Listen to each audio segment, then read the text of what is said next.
ஒரு துணை நடிகராக 90களின் இறுதியில் தனது திரைப்பயணத்தை தொடங்கியிருக்கிறார் ரோபோ சங்கர். துணை நடிகராக ஒரு ஜூனியர் ஆர்டிஸ்டாக தொடங்கிய பயணம் ஒரு மிகப்பெரிய ஒரு பிரேக் என்று ஒன்று கிடைத்தது என்றால் அது சின்னத்திரை நகைச்சுவை நிகழ்ச்சி மூலமாகத்தான்.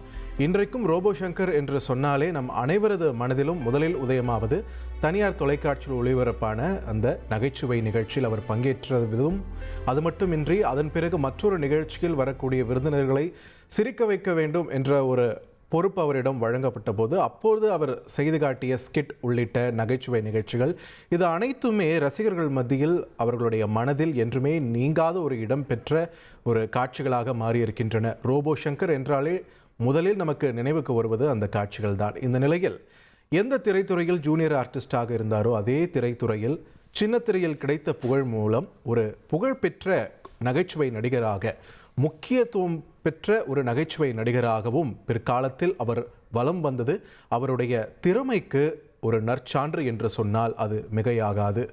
ரோபோ வேடமணிந்த சில்வர் பெயிண்ட் என்று சொல்வார்கள் இல்லையா, அது உடம்பில் அணிந்து இந்த ரோபோ மாதிரியான ஒரு ஆக்ட் அவர் அடிக்கடி இந்த மேடை நிகழ்ச்சிகளில் செய்ததால் தான் அவருக்கு ஒரு அடைப்பெயரோடு ரோபோ சங்கர் என்றே அழைக்கப்பட்டார். அந்த பெயரானது காலப்போக்கில் அவருடனே நிலைத்திருந்தது. அவருடைய திரைத்துறை பயணத்திலும் அந்த பெயரே தொடர்ந்து வந்தது. பல லட்சக்கணக்கான ரசிகர்களின் இதயத்தில் இடம் பிடித்த ரோபோ சங்கர் தற்பொழுது மறைந்திருக்கிறார். இது தொடர்பான முக்கிய செய்தியை பார்த்து வருகிறோம். சென்னை பெருங்குடியில் உள்ள தனியார் மருத்துவமனையில் சிகிச்சைக்காக அனுமதிக்கப்பட்ட நடிகர் ரோபோ சங்கர் சற்று நேரத்திற்கு முன் காலமான நிலையில் அங்கிருந்து நமது செய்தியாளர் கங்காதரன் நம்மோடு இணைப்பில் இணைகிறார். கங்காதரன், வணக்கம். தற்பொழுது மருத்துவமனையில் உள்ள சூழல் என்ன, அங்கு யார் யாரெல்லாம் வந்திருக்கிறார்கள், விரிவான தகவல்களை பதிவு பண்ணுங்க. வணக்கம் பார்த்திபன்.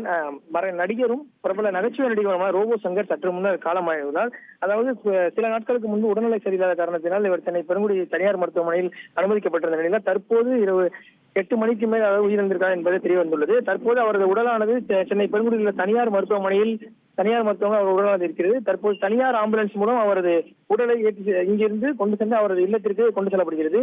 இதை பார்க்கும்போது அவரது பிரபல சினிமா படங்களான தனுஷ் நடிப்பில் வெளியான மாரி திரைப்படத்தில் மிகவும் நகைச்சுவை கதாபாத்திரமாக வந்திருந்தார். அதே மட்டும் இல்லாமல் மன்னர் வகையரா, விமல் நடித்த மன்னர் வகையரா உள்ளிட்ட பிரபலமான படங்களில் ரோபோ சங்கர் தனது குணச்சித்திர நடிகராக தன்னை வெளிக்கொண்டு வந்தார். இது மட்டுமல்லாமல் தனியார் நிகழ்ச்சி ஒன்றில் இவர் மேடை பேச்சுகளில் பொதுமக்களை கூர்ந்து இழுத்தவராக தான் காணப்படுகிறார் ரோபோ சங்கர். அவருடைய நடையாக இருக்கட்டும், அவருடைய பேச்சு, வழக்கு உள்ளிட்ட அனைத்துமே பொதுமக்களிடையே ஒரு மிகப்பெரிய வரவேற்பை தொடர்ந்து பேசி வந்த நடிகரும் இந்த ரோபோ சங்கர் ஆவார்.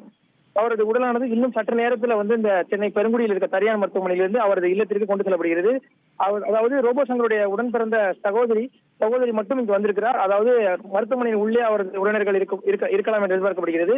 மேலும் இன்னும் சில அரை மணி நேரமோ அல்லது 1 மணி நேரமோ இங்கே மழை வேற சென்னையில் ஓரளவு பரவலாக பெய்து வந்த நிலையில் தற்போது அவரது உடலானது சென்னை பெருங்குடி தனியார் மருத்துவமனையில் உள்ளது. இன்னும் சில நிமிடங்களில் ரோபோ சங்கருடைய உடலானது அவரது இல்லத்திற்கு கொண்டு செல்லப்படுகிறது. பார்த்திபன்.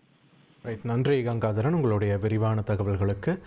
ரோபோ சங்கருடைய உடலானது தற்பொழுது அவர் சிகிச்சை பெறுவதற்காக அனுமதிக்கப்பட்ட பெருங்குடியில் இருக்கக்கூடிய தனியார் மருத்துவமனையில் தான் தற்பொழுது இருக்கிறது. அங்கிருந்து நமது செய்தியாளர் கங்காதரன் வழங்கிய தகவல்களை கேட்டோம். ரோபோ சங்கரின் சகோதரி அங்கு வந்திருப்பதாக செய்தியாளர் தெரிவித்தார். தொடர்ந்து அவருடைய உடலானது இன்னும் சற்று நேரத்தில் மருத்துவமனை தரப்பிலிருந்து அவரது குடும்பத்தாரிடம் ஒப்படைக்கப்படும் என்று எதிர்பார்க்கப்படுகிறது. பிறகு அவருடைய இல்லத்திற்கு அவரது உடலானது கொண்டு செல்லப்பட இருக்கிறது.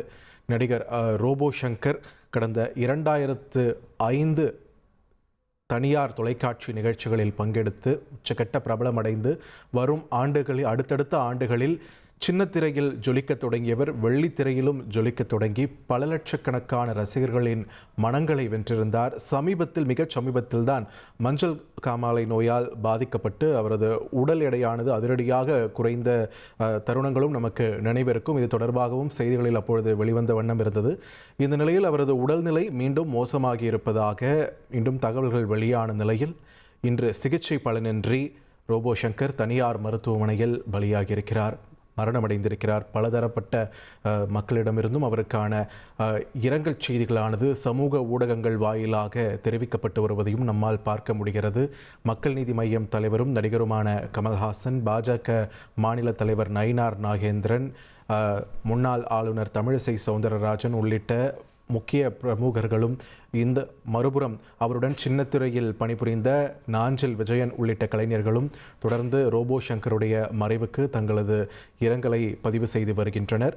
அவர்கள் மட்டுமல்ல, பல லட்சக்கணக்கான ரசிகர்களுக்கும் பேர் அதிர்ச்சியாக இறங்கியிருக்கிறது இந்த செய்தி.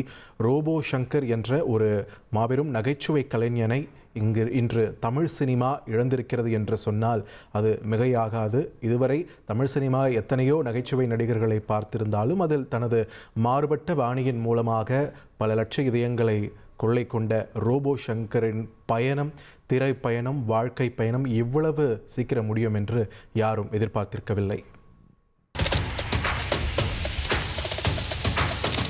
அதிமுக்கிய விவரங்களை அனைவருக்கும் புரிய வைக்கும் பாட்காஸ்ட். தவிர்க்க முடியாத முதல் மக்கள் வளைகுடா நாடுகள் பிரான்சிஸுக்கு பிரியா சம்பவங்களை தேடி களத்திற்கே உங்களை அழைத்து செல்லும் ஸ்பாட்லைட். அங்க இருக்கக்கூடிய கள விவரங்கள் என்ன? அமலாக்கத்துறை கடந்த 5 வருஷமாவே சார் எனக்கு ரொம்ப பிடிக்கும் அவர் வர்றதுக்காக. எங்களுடைய நியாயமான கோரிக்கை. Even at the cost of stopping. பார்வையாளர்களையும் செய்திக்குள் பங்கெடுக்க செய்யும் மக்கள் குரல்.